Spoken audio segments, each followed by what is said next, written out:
Hello मित्रों, मैं मार्कंडे मिश्रा अपने समर्पण कोचिंग क्लासेस के इस चैनल पर आपका स्वागत करता हूं। और मैं चाहता हूं कि अगर यह वीडियो आपको पसंद आए तो आप हमारे चैनल को सब्सक्राइब करें, लाइक करें, शेयर करें।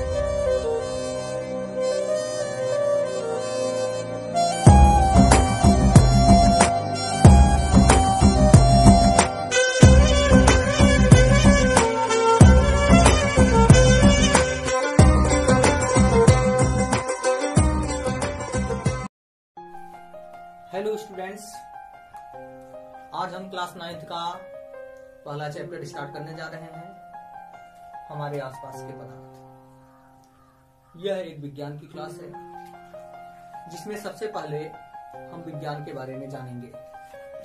विज्ञान किसे कहते हैं, विज्ञान शब्द कैसे बना हुआ है, इसका हमारे जीवन से क्या संबंध है। विज्ञान वी प्लस ज्ञान इन दो शब्दों से बना है जिनका अर्थ होता है विशेष ज्ञान या विशिष्ट ज्ञान।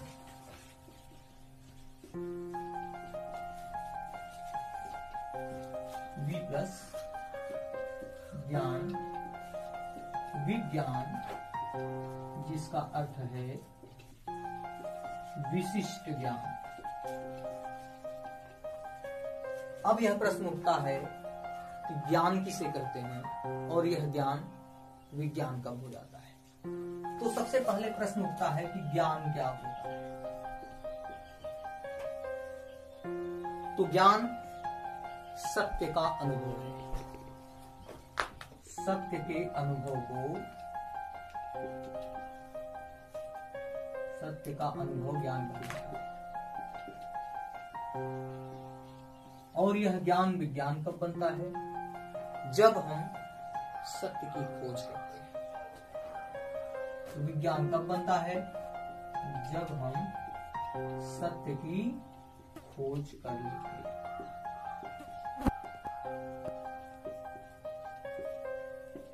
ये फीलिंग ऑफ रियलिटी है,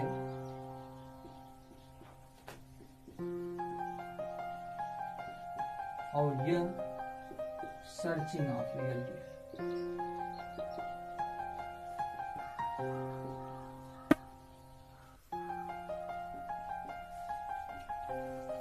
इस प्रकार हमने यह देखा कि विज्ञान शब्द वी प्लस ज्ञान इन दो शब्दों से बना है, जिसका अर्थ होता है विशेष ज्ञान या विशिष्ट ज्ञान। अब यह प्रश्न उठता है कि ज्ञान क्या है और यह कब विज्ञान बन जाता है। तो ज्ञान सत्य का अनुभव ही ज्ञान कहलाता है, और जब हम इस सत्य की खोज करते हैं तो यह ज्ञान विज्ञान कहलाता है। अब हम कैसे इस बात को डिसाइड कर सकते हैं। जैसे लाइट का होना यह ज्ञान है, लेकिन यह लाइट किस सोर्स से आई, अगर हम उसकी खोज करते हैं तो यह विज्ञान हो जाता है। हम कह सकते हैं कि इस कमरे में अगर ट्यूबलाइट जल रही है तो यह लाइट, इसकी सर्चिंग हमने की तो हमको क्या मिला कि ये ट्यूब लाइट के माध्यम से प्रकाश आ रहा है। इसका साफ अर्थ ये हुआ कि लाइट का होना सत्य का अनुभव है, और इस लाइट का ओरिजिनेशन, इसमें क्या सत्यता है, इसकी खोज करना सर्चिंग ऑफ रियलिटी है, सत्य की खोज है। और इसी प्रकार से हम डिसाइड कर सकते हैं कि ये ज्ञान और ये विज्ञान है। अब आगे यह जानना आवश्यक है कि विज्ञान को कैसे परिभाषित किया गया है। विभिन्न लोगों ने अलग अलग स्वरूप में विज्ञान को परिभाषित किया है, लेकिन एक विशिष्ट परिभाषा मैं आपको विज्ञान की बताता हूं। सुव्यवस्थित, सुसंगठित,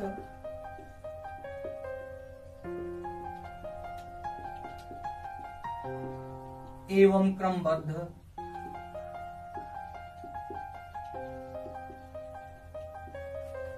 वह ज्ञान जो प्रयोगात्मक प्रेक्षणों पर आधारित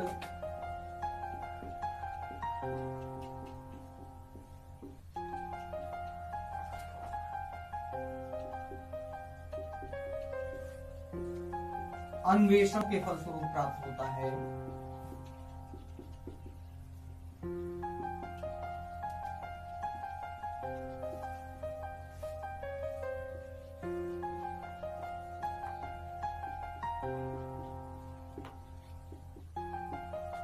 विज्ञान कहलाता है।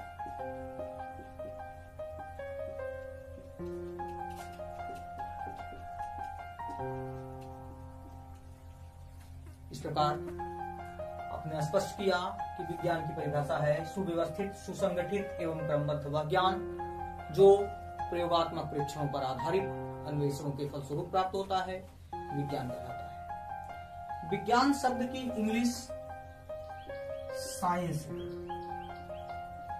जो लैटिन भाषा के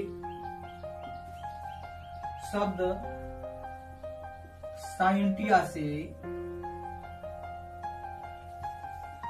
उद्गमित है और इस साइंटिया का अर्थ होता है नॉलेज, मीन्स ज्ञान।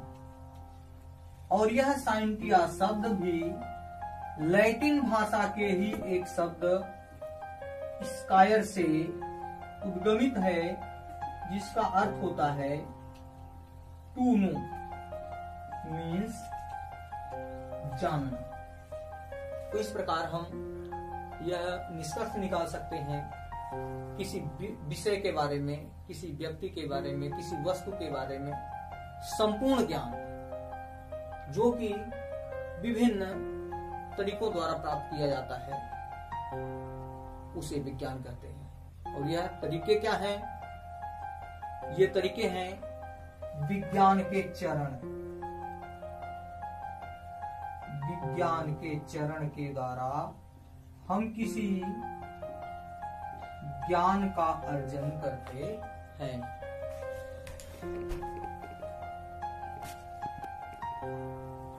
हाँ, तो देखिए विज्ञान के चरण, कैसे हम ज्ञान को विज्ञान में बदलते हैं, इसके लिए विज्ञान के चरण महत्वपूर्ण है। सबसे पहले हमारे सामने जो समस्या उत्पन्न होती है, हम उस समस्या का अवलोकन करते हैं और उस समस्या की पहचान करते हैं। यह वैज्ञानिक चरण का फर्स्ट स्टेप है।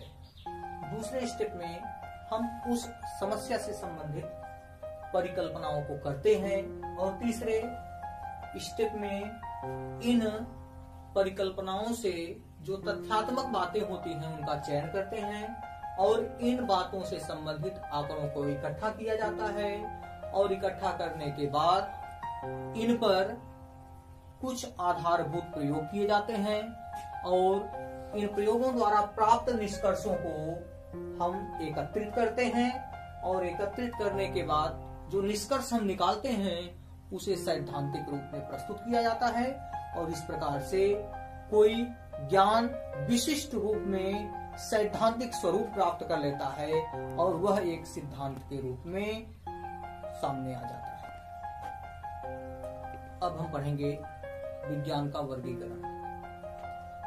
विज्ञान को मूलभूत रूप में 3 शाखाओं में वर्गीकृत किया गया है: भौतिक विज्ञान, रसायन विज्ञान और जीव विज्ञान। भौतिक विज्ञान एक प्राकृतिक विज्ञान है जिसमें हम प्रकृति से संबंधित घटनाओं का अध्ययन करते हैं।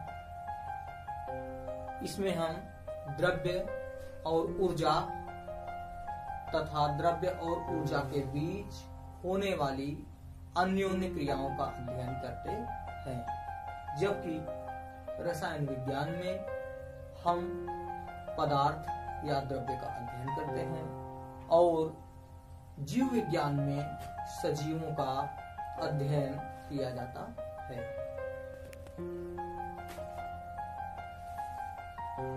भौतिक विज्ञान द्रव्य और ऊर्जा तथा इनके बीच होने वाली अन्योन्य क्रियाओं का अध्ययन, अन्योन्य मीन्स पारस्परिक क्रियाओं का अध्ययन, एक दूसरे के साथ होने वाली क्रियाओं का अध्ययन किया जाता है।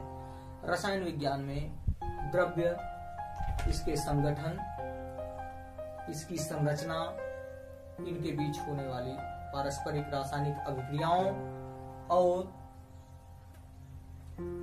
उपयोगों का भी अध्ययन कर लिया जाता है। जीव विज्ञान में हम केवल सजीवों का अध्ययन करते हैं।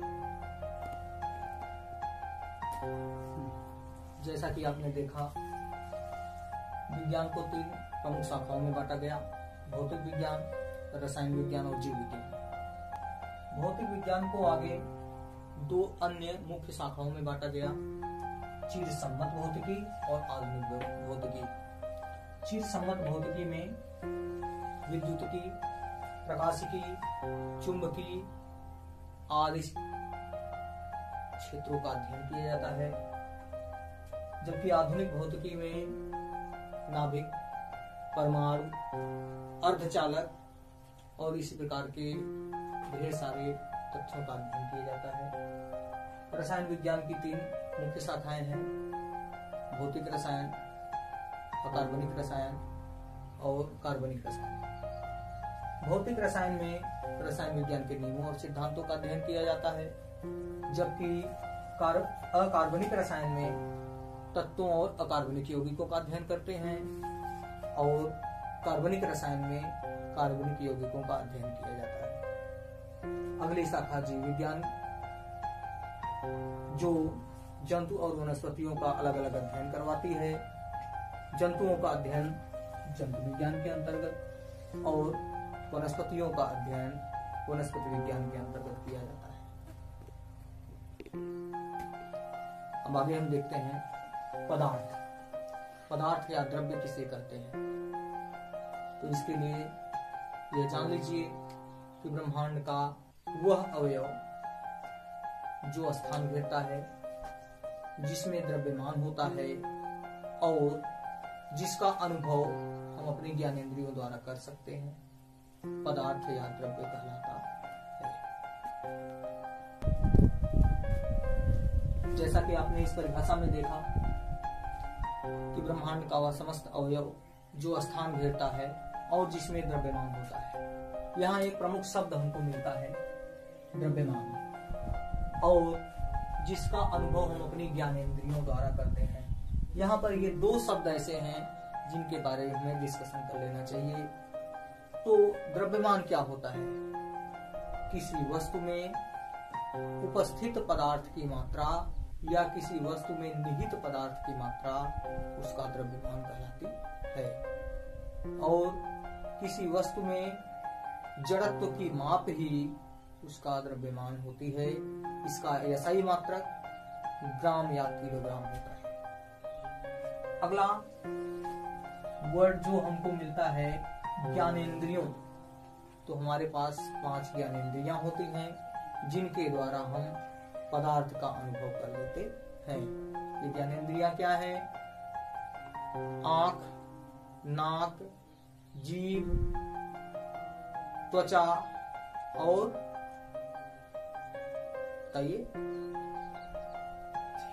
जीवा।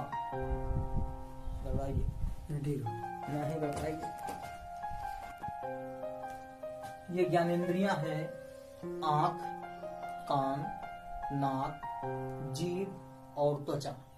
पदार्थ को हम इन्हीं ज्ञानेंद्रियों के द्वारा अनुभव कर लेते हैं। अगली बात जो हमें इसमें जाननी है, पदार्थ के गुण। पदार्थ में क्या क्या गुण पाए जाते हैं? तो पदार्थ का पहला गुण होता है पदार्थ स्थान घेरता है। पदार्थ में द्रव्यमान पाया जाता है। पदार्थ सूक्ष्म कणों से बना होता है। पदार्थ में जड़त्व का गुण पाया जाता है। पदार्थ के कण निरंतर गति करते रहते हैं और पदार्थ के कणों के बीच खाली स्थान भी पाया जाता है। इसके साथ साथ पदार्थ के कण एक दूसरे को आकर्षित करते रहते हैं। अब देखिए, पदार्थ के 3 अलग अलग गुणों पर कुछ प्रयोग हमारी बुक्स में दिए गए हैं। पहला एक्सपेरिमेंट है, पदार्थ के कण निरंतर गति करते रहते हैं। इसको दिखाने के लिए हम एक एक्सपेरिमेंट करते हैं। हम एक ग्लास साफ पानी लेंगे, इसे कुछ देर के लिए स्थिर रख देते हैं। उसके बाद इसमें लाल या नीले रंग की स्याही को 3 से 5 बूंद मिला देते हैं और फिर इस जल को स्थिर छोड़ देते हैं। कुछ देर बाद देखते हैं, इसमें लाल या नीले रंग की स्याही मिला देते हैं और इस जल को 4 से 5 मिनट के लिए स्थिर छोड़ देते हैं। हम धीरे धीरे देखते हैं कि यह पूरा जल रंगीन हो जाता है, जबकि हमने जल को स्थिर छोड़ रखा था। इससे यह निष्कर्ष निकलता है कि जल में उपस्थित पदार्थ के कण निरंतर गति करते रहते हैं।